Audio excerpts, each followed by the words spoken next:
Thariqah Sidikiyah adalah thariqah yang muncul di Desa Losari, Kecamatan Ploso, Kabupaten Jombang pada tahun 1959 oleh seorang mursyid bernama Kyai Muhammad Mukhtar Mukti. Kemunculan nama Sidikiyah sebenarnya bukan semata-mata keinginan Kyai Mukhtar, tetapi atas anjuran gurunya, Syekh Syuaib Jamali Al-Bantani. Syahrul A'dam dalam tulisannya berjudul Etos Ekonomi Kaum Thariqah Sidikiyah yang dimuat dalam jurnal Al-Iqtisad volume 3 nomor 2 Juli 2011 menjelaskan, sebelum thariqah itu resmi bernama Thariqah Sidikiyah, mulanya disebut dengan Thariqah Kholwatiyah Sidikiyah. Tetapi seiring laju waktu, Kholwatiyah tidak lagi disebut dalam rangkaian nama thariqah tersebut, sehingga menjadi Thariqah Sidikiyah saja.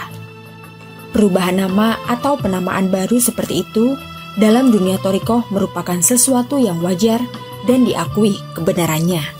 Abu Bakar Aceh mengatakan, pergantian nama dalam thariqah merupakan sesuatu yang wajar sesuai dengan pengaruh syekh-syekh thariqah yang mengamalkan belakangan, keadaan setempat, dan keadaan bangsa yang menganut thariqah-thariqah tersebut. Ketika Thariqah Sidikiyah muncul, masyarakat Jombang sudah didominasi oleh pengaruh Thariqah Qadiriyah wa Naqsabandiyah yang berpusat di Rejoso, Peterongan, Jombang. Thariqah tersebut telah lama menancapkan pengaruhnya di wilayah Jombang dan sekitarnya, utamanya dalam hal praktik ritual zikir masyarakat, wirid, istighosah, manakiban, dan lain-lain. Pondok Rejoso atau Pondok Pesantren Darul Ulum sendiri adalah pusat Thariqah Qadiriyah wa Naqsabandiyah di Jawa Timur. Harap diingat, thariqah adalah salah satu simpul utama pengikut basis Nahdlatul Ulama di samping lembaga pesantren. Anang Firdaus dalam biografi Kyai Haji Adlan Ali, Karomah Sang Wali, mengungkapkan munculnya thariqah di Jombang berawal dari pengasuh pesantren Rejoso Kyai Haji Muhammad Khalil pada awal abad 20. Saat berada di Mekah, Kyai Khalil bertemu dengan Ahmad Hasbullah bin Muhammad. Kemudian Ahmad Hasbullah membaiat Kyai Khalil masuk thariqah Qadiriyah wa Naqsabandiyah serta mengangkatnya sebagai khalifah. Sejak itulah pesantren Rejoso berkembang menjadi pusat pergerakan thariqah tersebut. Menjelang akhir hidupnya, Kyai Khalil menyerahkan kepemimpinan thariqah Qadiriyah wa Naqsabandiyah kepada iparnya Kyai Haji Romli Tamim. Menjelang wafatnya pada 1958, jumlah pengikut thariqah ini sudah mencapai puluhan ribu. Sepeninggal Kyai Romli, posisi mursyid thariqah digantikan oleh putranya Kyai Haji Musta'in Romli. Sekitar tahun 1970, Kyai Haji Musta'in Romli menjadi Kyai thariqah yang karismatik di Indonesia. Namun pada tahun 1977 itulah ada gerakan thariqah baru berdiri di Tebu Ireng Cukir yang dipimpin oleh Kyai Haji Adlan Ali. Tentu saja, thariqah Qadiriyah wa Naqsabandiyah di Jombang terbagi menjadi dua, satu di pesantren Rejoso, satu lagi di Cukir, Jombang. Muhammad Shodiq dalam bukunya berjudul Thariqah Sidikiyah di Tengah Masyarakat Urban Surabaya mengatakan, sebagai thariqah dominan, Qadiriyah wa Naqsabandiyah juga berhasil mempelopori berdirinya organisasi thariqah Indonesia yang dikenal dengan JATMI, yaitu Jam'iyah Ahli Thariqah Muktabaroh Indonesia. Dalam konstelasi kehidupan kethariqatan, Sidikiyah merupakan salah satu thariqah yang divonis tidak sah oleh JATMI. Hal itu berdasarkan keputusan Kongres Thariqah di Magelang tahun 1957.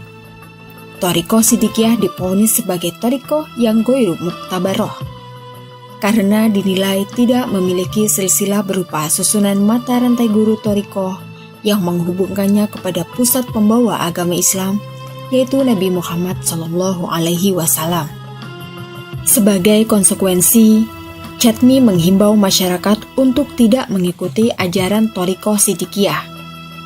Walaupun demikian, tampaknya thariqah ini memiliki ketangguhan dan mental kejuangan yang tinggi. Buktinya, sejak kelahirannya pada tahun 1959 hingga sekarang, tidak pernah menunjukkan tanda-tanda lenyap. Bahkan sebaliknya, semakin berkembang dan mendapatkan dukungan masyarakat. Bukan hanya di wilayah seputar Jombang, tetapi juga masyarakat luas di wilayah Indonesia. Dalam upaya mempertahankan eksistensinya, Thariqah Shidikiyah berusaha meyakinkan umat bahwa Thariqah Shidikiyah pada hakikatnya itu ada, dan hanya orang yang tidak tahu saja yang mengatakan tidak ada.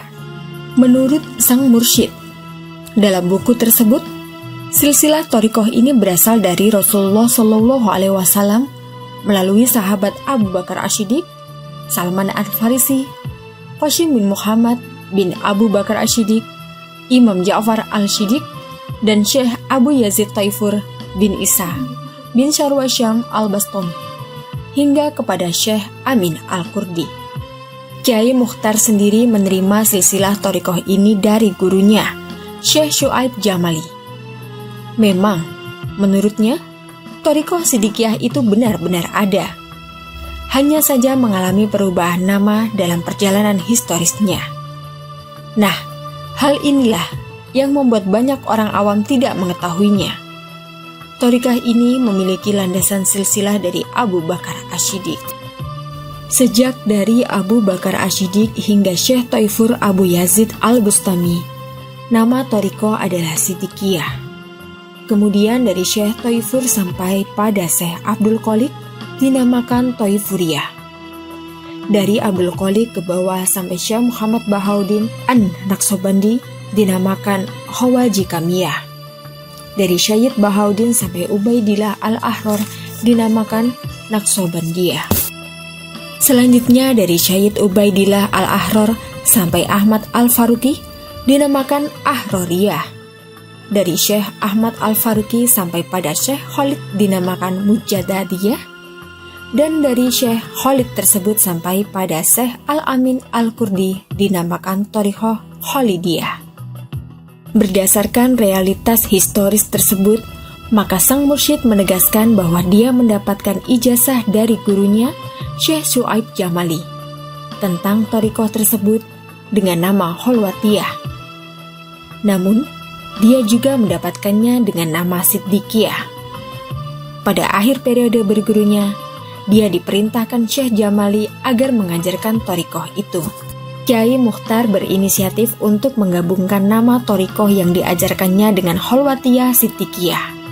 Dengan modal ijazah yang diterimanya itu, mursyid selalu meyakinkan kepada murid-muridnya bahwa Thariqahnya adalah sah dan valid.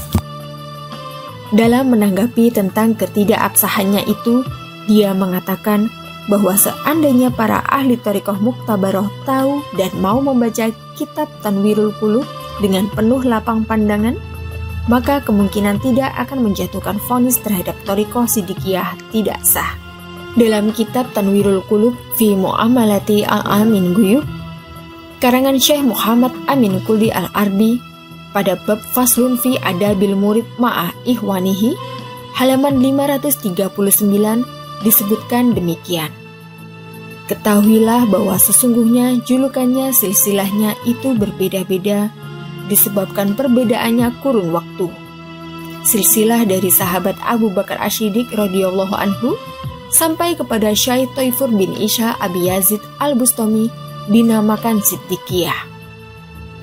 Silsilah Thariqah Shidikiyah melalui sahabat Salman Al-Farisi sampai pada Syekh Muhammad Amin Al-Kurdi Al-Irbil diterangkan dalam kitab Tanwirul Qulub. Thariqah Shidikiyah berkembang sejak masa sahabat Sayyidina Abu Bakar Ash-Shiddiq radhiyallahu anhu. Hingga sekarang ini di luar Indonesia sudah punah, dan satu-satunya di dunia hanya terdapat di Indonesia yang berpusat di pelosok Jombang, Jawa Timur.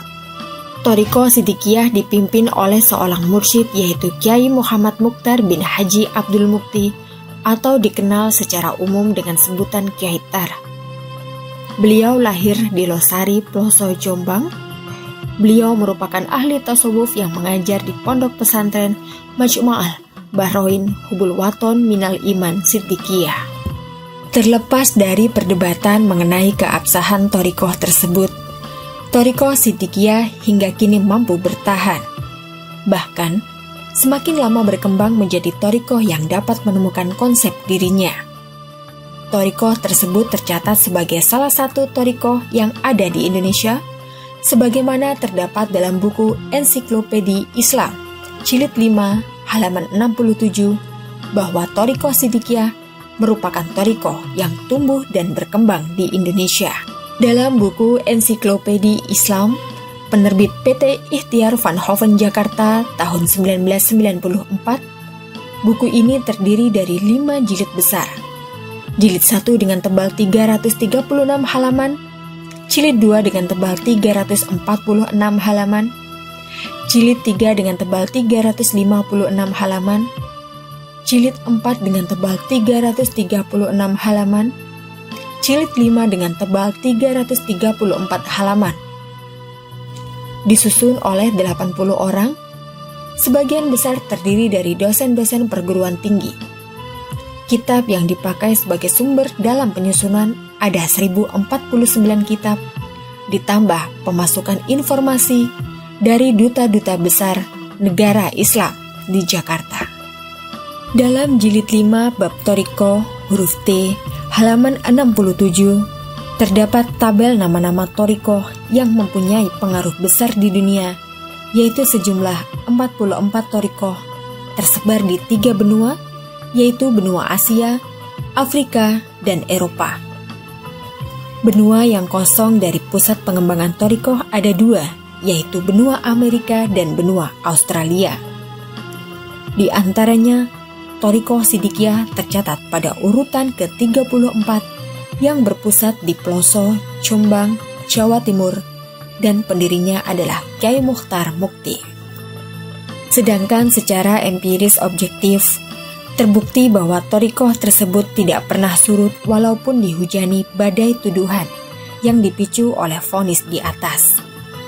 Bahkan semakin hari bertumbuh dan berkembang secara kuantitatif dan kualitatif, serta mampu membangun visinya ke depan. Masih di buku yang sama, visi thariqah Siddiqiyah adalah menjadi lembaga dan media pendidikan umat. Manusia dipandang sebagai makhluk yang mulia berdimensi lahir dan batin. Oleh karena itu, mereka harus diarahkan untuk kebaikan lahir dan batinnya. Guna merealisasikan visinya itu, thariqah Siddiqiyah memiliki konsen untuk mengajak warganya bersemangat dalam mencapai kesejahteraan hidup di dunia dan di akhirat, bersemangat dalam bekerja dan beribadah. Untuk itu, organisasi thariqah Siddiqiyah dalam kerangka membangun kesejahteraan lahir, mendirikan koperasi, membuka berbagai badan usaha, seperti perusahaan air minum yang bermerek Mako atau Maan Godako, perusahaan rokok obat sehat tentrem, perusahaan madu murni Al-Kausar, dan membuka usaha hotel dan rumah makan seperti yang dirintis oleh Mursyid sendiri. Atas kiat seperti itu, banyak kalangan yang memiliki profesi dalam dunia kerja seperti para pengusaha tertarik untuk menjadi pengikut thariqah ini, baik di desa maupun di kota. Untuk melengkapi aspek kebutuhan organisasi kelembagaan, thariqah mendirikan lembaga informasi Siddiqiyah di pusat Jombang dengan menerbitkan majalah Al-Kausar sebagai media komunikasi warganya. Dalam buku thariqah Siddiqiyah di tengah masyarakat urban Surabaya, Muhammad Shodiq juga menjelaskan terkait dengan visi kemanusiaan dan paradigma atau konsep diri thariqah. Thariqah Siddiqiyah memiliki wawasan kebangsaan yang humanistik filosofik. Artinya, wawasan tersebut dikembangkan dari pemahaman mendasar bahwa manusia itu tercipta dari unsur tanah dan air. Unsur yang telah berjasa dalam mewujudkan manusia, sehingga ia harus mampu menghormati jasa kedua unsur tersebut. Sebagai bentuk penghormatan, maka manusia harus mencintai tanah airnya yang terdiri dari tanah dan air sebagai tempat berpijak dan hidupnya di dunia. Karena itu, mencintai tanah air merupakan hal yang sangat prinsip dalam kehidupan. Untuk menguatkan rasa cinta tanah air itu, maka mursyid thariqah Siddiqiyah menciptakan simbol perjuangan untuk berbakti kepada nusa dan bangsa Indonesia dengan membangun monumen kebangsaan, antara lain lambang Garuda Pancasila, pembukaan Undang-Undang Dasar 1945, Sumpah Pemuda, matahari terbit lagu kebangsaan Indonesia Raya serta amanah Wage Supratman, Hari Santri, dan Hubul Waton yang berada di area pesantren Siddiqiyah, tepatnya di sebelah selatan gedung Jamiatul Muzakirin, menjadi satu dengan komplek Madrasah Siddiqiyah Tarbiyatum Hifdul Gulam wal Banat atau THGB. Monumen ini tidak hanya dibangun di pusat, tetapi di seluruh cabang Thariqah Siddiqiyah. Sebagai wujud konkret dari rasa cinta tanah air, Thariqah Siddiqiyah meningkatkan rasa peduli bangsa dan kasih sayang kepada fakir miskin. Untuk itu, secara kelembagaan, Thariqah Siddiqiyah mendirikan lembaga dana yang disebut Dilalul Mustad'afin Siddiqiyah, yang disingkat DM, dan sekarang diganti dengan nama Dilal Berkat Rahmat Allah atau Dibra. Semacam lembaga penyalur dana dari para dermawan Siddiqiyah yang diberikan kepada fakir miskin, dan juga lembaga pendidikan YPS atau Yayasan Pendidikan Siddiqiyah, organisasi perempuan JKPHS atau Jam'iyah Kausaran Putri Hajarullah Siddiqiyah, ada juga organisasi kepemudaan atau OPSID, semua di bawah naungan organisasi Siddiqiyah. Demikian juga telah berhasil didirikan tempat-tempat zikir Thariqah berupa Kausaran Putra maupun Putri dan Istianah, sejenis istighosah dalam tradisi NU, yang mengambil tempat di gedung Jamiatul Muzakirin pada tiap cabang-cabang di seluruh Indonesia. Dengan demikian, maka tampak bahwa kegiatan Thariqah ini semakin memikat masyarakat yang dilanda kehausan spiritualitas. Bentuk ritual zikir ketarekotan Siddiqiyah memang khas dan memiliki simbol tersendiri di tengah dominasi bentuk zikir Thariqah dominan seperti istighosah dan lain-lain. Namun demikian, tetap mendapatkan penggemar dan pengikut yang sangat banyak. Jamaah Thariqah Siddiqiyah juga mematuhi aturan 8 kesanggupan sebagai syarat masuk menjadi murid Thariqah Siddiqiyah. Hal itu sebagai benang merah hubungan antara manusia dan kebangsaan. 8 kesanggupan Thariqah Siddiqiyah adalah: pertama, sanggup bakti kepada Allah Ta'ala. Kedua, sanggup bakti kepada Rasulullah. Ketiga, sanggup bakti kepada kedua orang tua atau ibu dan bapak. Keempat, sanggup bakti kepada sesama manusia. Kelima, sanggup bakti kepada negara Republik Indonesia untuk warga negara Indonesia. Keenam, sanggup cinta tanah air Indonesia untuk warga negara Indonesia. Ketujuh, sanggup mengamalkan ajaran Thariqah Siddiqiyah. Dan kedelapan, sanggup menghargai waktu. Meski jamaahnya sudah tersebar di penjuru tanah air, sang mursyid masih tampil dengan penuh kesederhanaan, memakai baju putih, bersarung dan berpeci hitam. Setiap 1 bulan sekali, yaitu tanggal 15 Penanggal Hijriah, Kiai Mukhtar menemui ribuan jemaahnya di pesantren Majma'il Bahroin, Hubul Waton Minal Iman Desa Losari, Kecamatan Ploso, Kabupaten Jombang. Acara itu disebut pengajian isti'anah. Mereka membaca wirid dan doa-doa hingga larut malam. Semua itu adalah buah dari kesabaran Kiai Mukhtar Mukti, yang merupakan putra dari pasangan Haji Abdul Mukti dan Nyai Nasihah. Kiai Mukhtar lahir di Desa Losari, Ploso, Jombang pada tahun 1928. Pendidikan yang pernah ditempuh adalah Madrasah Islamiyah Rejo Agung, Ploso, Jombang. Setelah itu melanjutkan ke Pesantren Rejoso, Peterongan, Jombang, dan kemudian melanjutkan ke Pesantren Tambak Beras. Dengan kesabaran dan kegigihan Kiai Mukhtar, Thariqah Siddiqiyah berkembang ke berbagai pelosok tanah air Indonesia, bahkan ke negara tetangga seperti Singapura, Malaysia, dan Brunei Darussalam. Murid-murid Thariqah Siddiqiyah setiap hari bertambah dan sekarang diperkirakan lebih dari 5 juta orang. Wallahu a'lam bishawab.